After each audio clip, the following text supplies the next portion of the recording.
नमस्कार विद्यार्थियों, आज आपको इस वीडियो में बताऊंगा कि प्रदर्शन कौशल या सहायक सामग्री कौशल कैसे बनाया जाता है। ये एक डायरी का डेमो है। डायरी अलग अलग प्रतिरूप में होती है, अलग अलग फॉर्मेटिंग में होती है। इसके लिए आपको चक्कर में नहीं पड़ना है, आप अपने संबंधित व्याख्याता से संपर्क करें, क्योंकि ये डायरी में जगह कम है। कोई कंपनी वाले कैसे प्रिंट कर देते हैं, कोई कैसे कर देते हैं, तो इसमें कोई चक्कर में नहीं पड़ना है। बाकी जो मेन चीज़ है वो मैं आपको बता देता हूँ। मॉडल जो है वो क्रियात्मक होना चाहिए। क्रियात्मक मॉडल होगा तो ही आपका जो कौशल है वो सही माना जाएगा और आपके अच्छे नंबर आएंगे।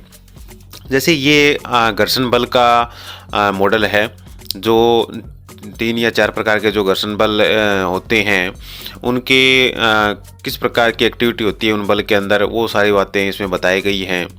तो ये चारों कोनों के अंदर अलग अलग प्रकार के जो बल के बारे में मॉडल के द्वारा क्लासरूम को प्रभावित करने के लिए मॉडल बनाया गया है। बच्चे इससे प्रभावित होते हैं, यानी बच्चों का ध्यान पूरा मॉडल की ओर रहता है कि ये कैसे कैसे क्या क्या अध्यापक जो है वो करेगा। इसलिए मॉडल जो है वो बनाए जाते हैं। और ये मॉडल के द्वारा यदि आप कोई शिक्षण कार्य करवाते हो तो वो बच्चों के स्थायी हो जाता है। तो ये मॉडल एक बार बच्चा देख लेगा और उसके हमेशा वो चीज़ें परीक्षा में भी याद रहेगी, चाहे वो वैसे याद न करे। तो इस प्रकार से मॉडल बनाना है। उभारयुक्त मॉडल होना चाहिए, 3D के अंदर मॉडल होना चाहिए, तो ही वो सही माना जाता है। और डायरी के अंदर चार्ट और मॉडल जो भी आप बनाते हो उसका छोटा प्रतिरूप जो है वो डायरी के अंदर चिपकाना है। जैसे पीले कलर वाले में चार्ट चिपका दिया, नीचे वाले में चार्ट का प्रतिरूप चिपका दिया, और ऊपर वाले में मॉडल का प्रतिरूप चिपका दिया। यानी ये मिनीचर होते हैं, इसको मिनीचर बोला जाता है। तो इस प्रकार से आप जो है वो डायरी को बनाएं। राइटिंग सुंदर होनी चाहिए, अच्छी होनी चाहिए। और यदि आप इस प्रकार से मॉडल और चार्ट बनाते हो तो बच्चों के लिए एक प्रभावी होता है। इस कारण से ये चार्ट और मॉडल जो है वो बनवाए जाते हैं। आगे आपको और भी मॉडल दिखाऊंगा। ये देखिए LCM का है, मैथ के अंदर किस प्रकार से बनाया जाता है। यानी आप मॉडल जो भी बनाओ तो आपको ये कोई ज़रूरी नहीं है कि पाठ के अंदर वो चित्र होना ज़रूरी है। आप अपने काल्पनिक के रूप से मॉडल बना सकते हो।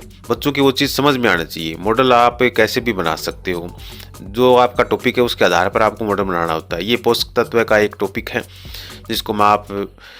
जिसको अभी मैं दिखा रहा हूँ डायरी के अंदर। तो इस प्रकार से जो भी आपका चार्ट और मॉडल है उसका छोटा छोटा मिनीचर जो है वो आप सहायक सामग्री के अंदर चिपका देंगे।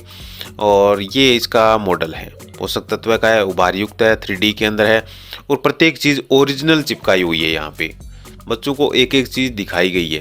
तो इस प्रकार से कक्ष को आप प्रभावित कर सकते हो। आपका कौशल जो है वो प्रभावी होगा, अच्छा होगा।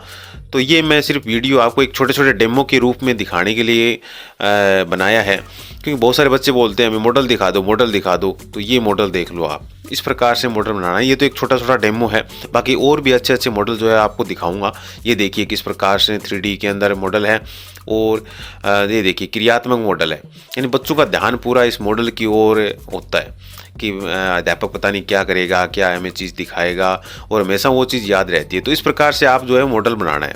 कोई भी आप यदि इस प्रकार से बना लेते हो कि जैसे आप थर्माकोल शीट लिया, उसके ऊपर इसको डिजाइन करके ले आए, तो वो चीज़ मॉडल में नहीं आएगी। ये ध्यान रखना, मॉडल उभारयुक्त होगा, क्रियात्मक होगा।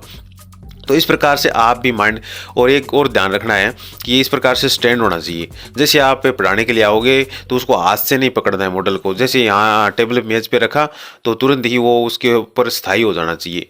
ये इस प्रकार से मैं आपको दिखा रहा हूँ। Thank you.